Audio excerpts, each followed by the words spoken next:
на сегодняшний день я обращаюсь к Государственной Думе, Совету Федерации, обращаюсь к администрации президента. Если создали указ, проследите, чтобы они выполняли. Вы посмотрите, на сегодняшний день, кто из нас реабилитированно получил удостоверение? 2-3%. Как это так? Можно бюрократия местных властей не доходит до центра. А народ только ждет и готовится, вот-вот реабилитацию получит, и он получит какие-то льготы. Нет, товарищи, пока бюрократия молчит, пока наши чиновники молчат, это было показано факт 9 мая.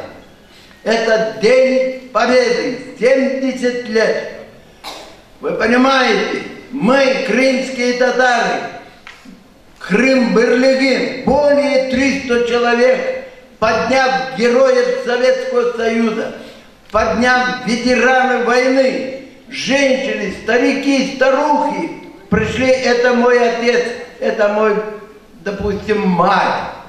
Они ждали, нас отводили из середины до конца, пока шествие будет. А потом пропустили конный отряд, поганили и за ним пустили нас, ветеранов.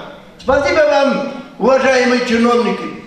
Если вы так дальше будете относиться с нашим народом, если так будете продолжать, то, конечно, что может ожидать наш народ? Полезное от вас? Нет. Поэтому обращение вышестоящих органов Российской Федерации. Мы, ветераны, хотим, чтобы создать комиссию по подготовке аллеи ветеранов войны, героев Советского Союза парка Гагарина. Что такое в столице? Все герои, за исключением крымских татар, имеется аллея, а крымские татары нет. Если одного включили героя Советского Союза Решидова, и то имя написали Абраим. Обещали, это мы год за годом обещание ждем, ни исправления, ни аллеи нет. Вот что. Спасибо вам за то, что вы выслушали. Я думаю, примите возможные меры. Мы общими силами добьемся, чтобы эта аллея должна продолжаться. Спасибо.